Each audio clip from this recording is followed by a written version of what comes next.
Estamos hoje mais perto da salvação do que estávamos ontem. Hoje nós estamos lendo e dando continuidade a essa meditação da Bíblia em ordem cronológica. Hoje vamos ler Oséias capítulo 3 e vamos pegar a visão, a direção daquilo que Deus quer falar conosco. Vamos, antes de tudo, entregar essa meditação na mão dele e pedir que o Espírito Santo esteja agora aqui conosco. Meu Deus, eu peço em nome de Jesus que o teu Espírito venha nos iluminar a mente e o coração. Amém. Oséias capítulo 3, versículo 1. E o Senhor me disse, vai outra vez, amo uma mulher amada de seu amigo, contudo adúltera, como o Senhor ama os filhos de Israel, embora eles olhem para outros deuses e amem os bolos de uvas, e comprei-a para mim por 15 peças de prata e um homer e meio homer de cevado. O comentário diz: o amor divino é provado com atitudes e não com declarações sentimentais. Para ilustrar sua afeição por Israel, o Altíssimo persiste em atrair a nação para si, mesmo recebendo desprezo e deslealdade por parte do seu povo. Apesar de ser muito amada pelo marido, tratada com respeito, fidelidade e carinho, Gomer o abandonou por ir atrás dos amantes, assim como Israel fez com Deus. Em seguida, ela se tornou escrava por causa das suas dívidas e foi colocada à venda. Mas Oséias sacrificou tudo o que possuía para comprá-la, tê-la novamente e dar a ela dignidade. A atitude do profeta remete à perseverança do Senhor em resgatar a humanidade endividada com seus pecados e destinada à perdição eterna. Ele foi capaz de sacrificar o seu único filho para proporcionar salvação e plenitude de vida aos que creem em seu nome. Assim como Gomer não conseguiria ser resgatada sozinha, tampouco conseguiríamos nos salvar sozinhos.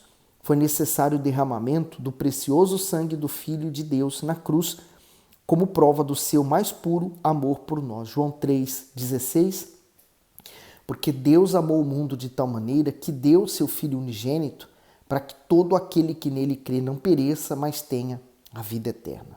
Acho que mais claro que isso não tem como exemplificar. E é isso aqui o que o bispo falou, né?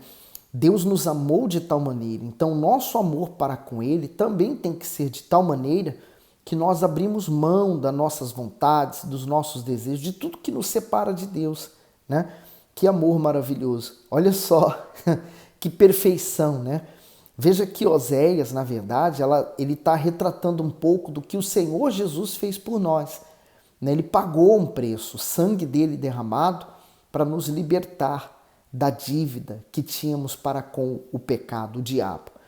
A parte 2, né, o valor da dívida, o preço pago por Oséias para ter sua esposa de volta equivalia ao preço de um escravo, isto é, 30 ciclos de prata, segundo a lei mosaica determinava. Oséias entregou 15 peças de prata a uma quantidade aproximada de 436 litros de cevada, totalizando o valor da dívida. 30 ciclos de prata também foi o preço pago a Judas quando ele resolveu trair o Senhor Jesus. Mateus 27, 3-5. Então Judas, o que o traíra, vendo que fora condenado, trouxe arrependido as 30 moedas de prata aos principais sacerdotes e aos anciãos, dizendo, pequei traindo o sangue inocente.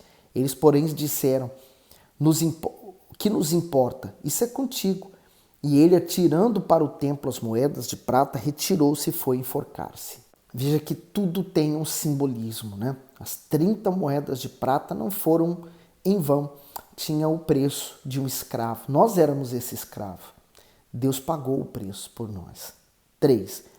E ele lhe disse, tu ficarás comigo muitos dias, não te prostituirás, nem serás de outro homem, assim também eu esperarei por ti. O comentário diz, não te prostituirás. Embora Gomer tenha sido resgatada por Oséias e estivesse em casa, ela ainda precisava ser purificada de sua imoralidade e de sua idolatria.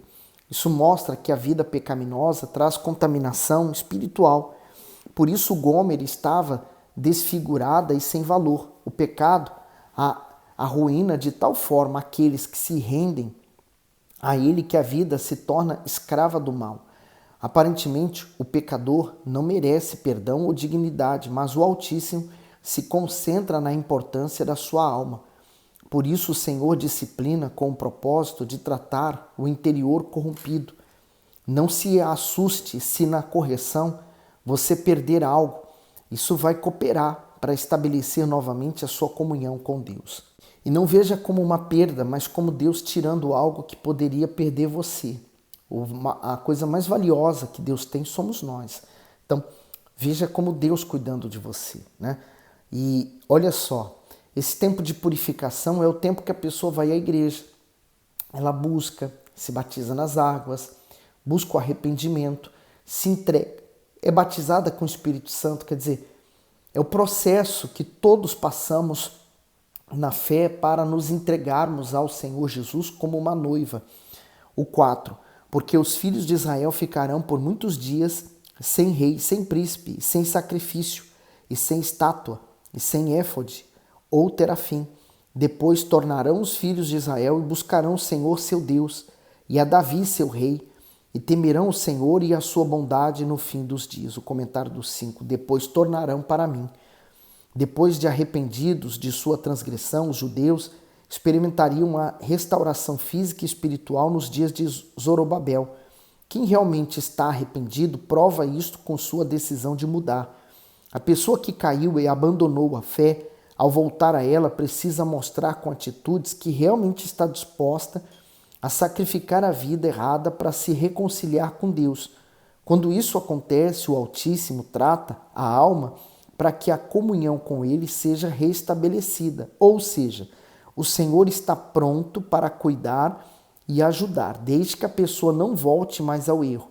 A disciplina divina é necessária porque tem o propósito de resgatar e restaurar o arrependimento. As pessoas normalmente dizem assim, nunca é tarde demais, mas com respeito à fé pode ser tarde demais. Se a pessoa não fizer ou se arrepender, pode se tornar tarde demais. Por isso hoje é um bom dia para você se arrepender e se voltar para o Senhor Jesus. Oséias capítulo 4. Ouvi a palavra do Senhor, vós filhos de Israel, porque o Senhor tem uma contenda com os habitantes da terra, porque na terra não há verdade, nem benignidade, nem conhecimento de Deus. Só permanecem o perjurar, o mentir, o matar, o furtar e o adulterar, fazem violência. Um ato sanguinário segue imediatamente o outro.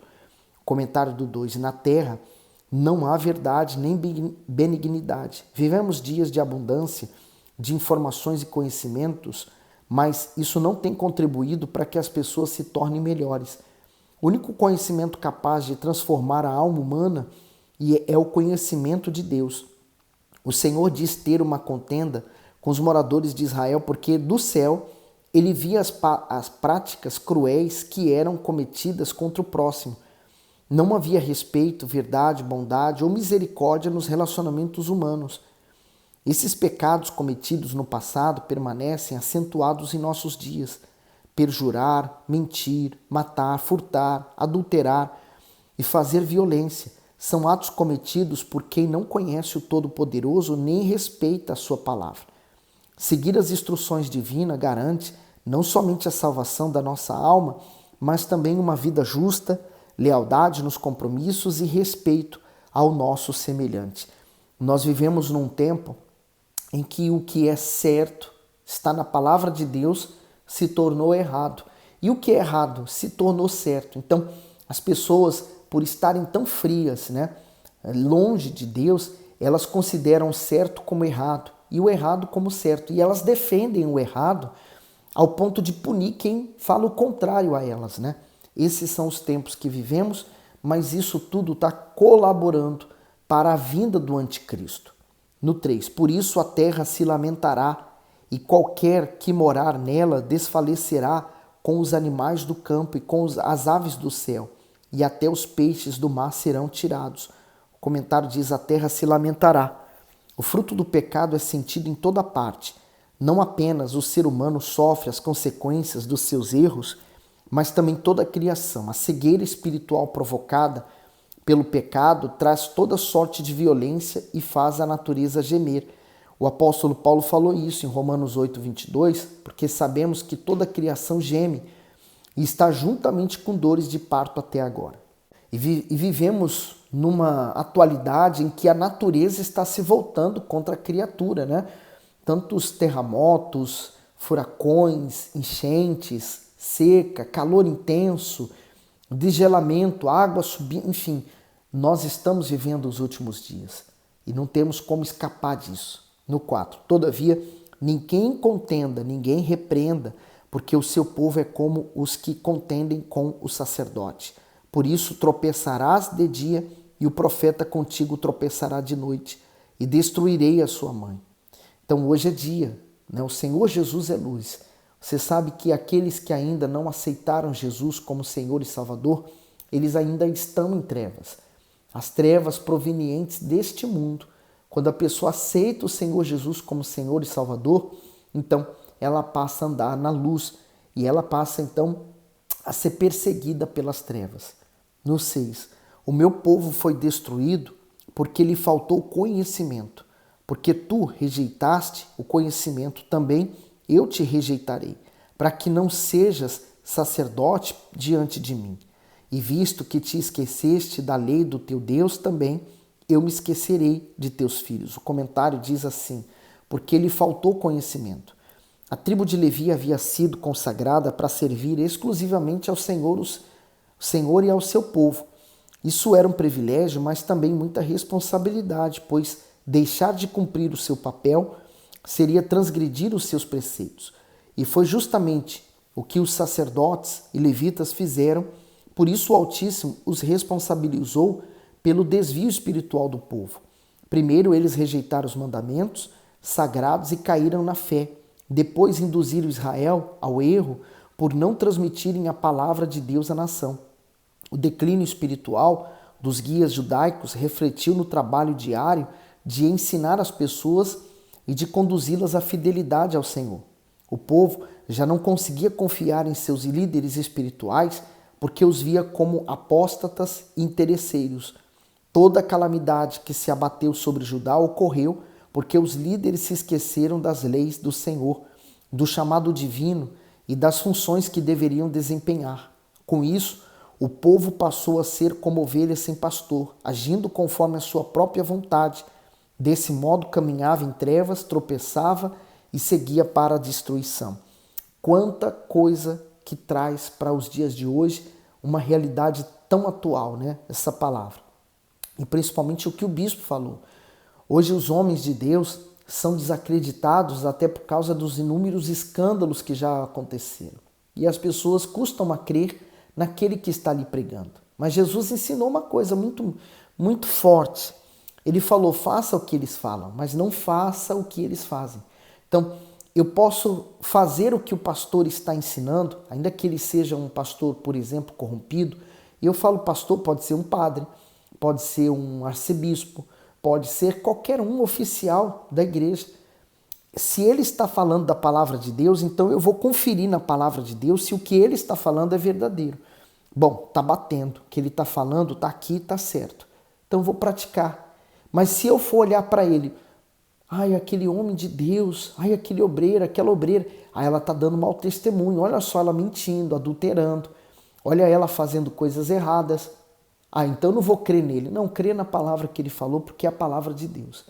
Mas não faço o que ele faz. Eu não posso justificar um erro meu pelo erro dos outros. Não é porque todos estão errando que eu vou errar também. Faça você o certo. Por isso Deus manda nós olharmos para Jesus e cuidar de nós mesmos. 7. Como eles se multiplicaram, assim pecaram contra mim, eu mudarei a sua honra em vergonha. Comem da oferta pelo pecado do meu povo e pela transgressão dele, tem desejo ardente. Por isso, como é o povo, assim será o sacerdote. E castigá-lo-ei segundo os seus caminhos e dar-lhe-ei a recompensa das suas obras. Comentário do 9. Como é o povo, assim será o sacerdote. Posição e título não garantem espiritualidade. Os sacerdotes poderiam evitar que as pessoas seguissem para o abismo, mas eles se preocupavam apenas com o próprio bem-estar e coadunavam com a corrupção da nação. Isso mostra que todo servo de Deus é convocado para representá-lo neste mundo. Sobre ele está a responsabilidade de levar as pessoas à salvação. Mas, se ele for malicioso e não tiver temor, causará dano a elas e as afastará do Altíssimo. O comportamento do sacerdote deve corresponder ao que ensina, pois a chance do povo ouvir e obedecer ao que ele diz se torna muito maior. A parte B diz: castigá-lo-ei segundo os seus caminhos. Os sacerdotes tinham o direito de se alimentar de partes da oferta apresentada ao Senhor, mas Deus diz que a fome deles não era de alimento e sim de pecado. Diante disso, a corrupção interior desses sacerdotes contaminava não apenas os cultos, mas também o ensinamento das Escrituras. Portanto, se eles não valorizavam a própria salvação, como valorizariam a salvação dos outros? Por esse motivo, o julgamento do Todo-Poderoso, que tem princípios perfeitos, começa de cima para baixo. Isto é, aqueles líderes espirituais jamais escapariam da condenação devido à sua hipocrisia, indiferença e rebeldia contra o Altíssimo. Sabe, quando a pessoa começa a olhar somente para si mesmo, para suas necessidades, ela esquece de Deus. Por isso que os dois maiores mandamentos, eles se resumem em amar a Deus sobre todas as coisas e amar ao próximo como a mim mesmo. Então, se eu tiver empenhado em amar a Deus sobre todas as coisas e amar o meu próximo, eu não vou ter tempo para tolices desse mundo. 10. Comerão, mas não se fartarão. Entregar-se-ão à luxúria, mas não se multiplicarão, porque deixarão de atentar ao Senhor. A luxúria e o vinho e o mosto tiram o coração. O meu povo consulta a sua madeira e a sua vara lhe responde, porque o espinho da luxúria os engana e prostituem-se, apartando-se da sujeição do seu Deus. Sacrificam sobre os cumes dos montes e queimam incenso sobre os outeiros, debaixo do carvalho e do álamo e do olmeiro, porque é boa a sua sombra. Por isso vossas filhas se prostituem e as vossas noras adulteram. Eu não castigarei vossas filhas quando se prostituem, nem vossas noras quando adulteram, porque eles mesmos com as prostitutas se desviam e com as meretrizes sacrificam, pois o povo que não tem entendimento será transtornado. Comentário do 14. Um pecado atrai outros pecados. O desvio espiritual de Israel começou com a idolatria, desencadeou vários tipos de imoralidade. Naquela época, os laços familiares estavam destruídos.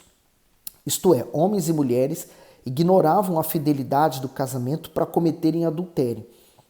Além disso, as mulheres estavam tão corrompidas que se consagrava a prostituição cultual publicamente nos templos pagãos.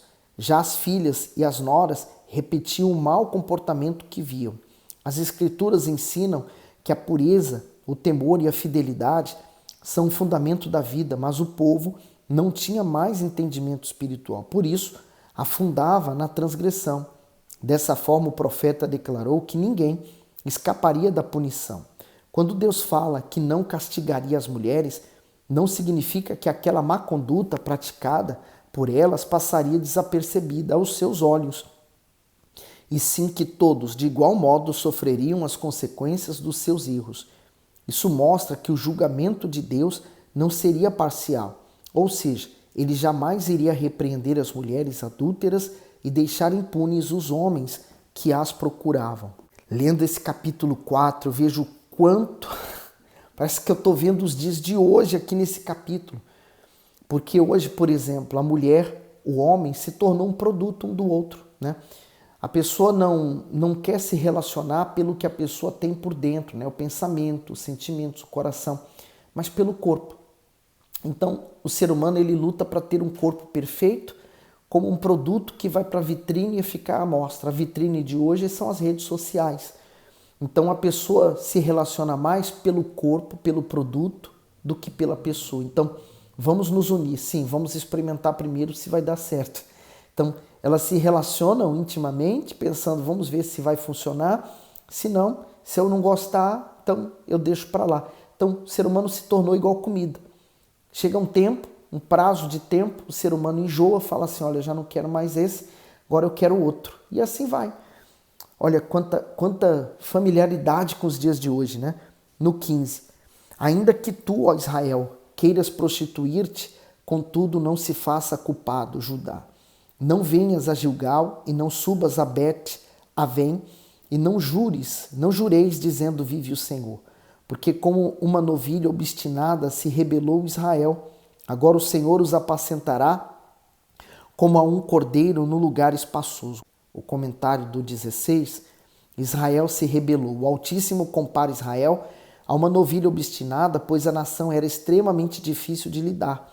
Como um bom pastor, o Senhor gostaria de apacentar o seu povo, da mesma forma que faria a um cordeiro livre. Mas como poderia fazer isso se Israel se comportava como um animal selvagem e fora de controle? Assim também é aquele que insiste em se rebelar contra as instituições de Deus e se inclina para o mal.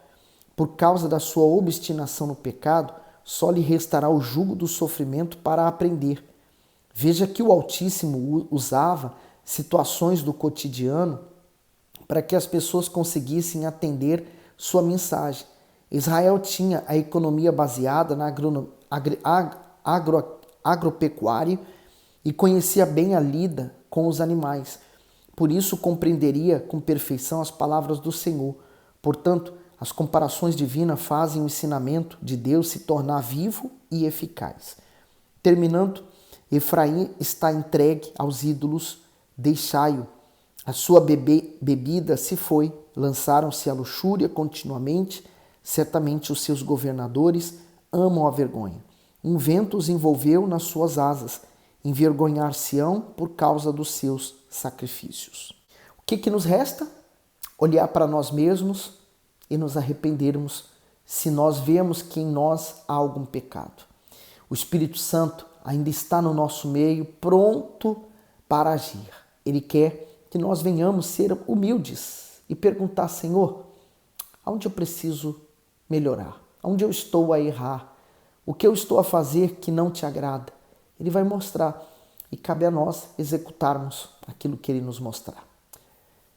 Você gostou? Então nos ajude com esse vídeo, dando o seu gosto. Vamos espalhar essa palavra, né? Envia ela para alguém.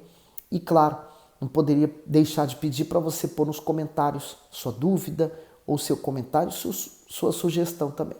Deus abençoe.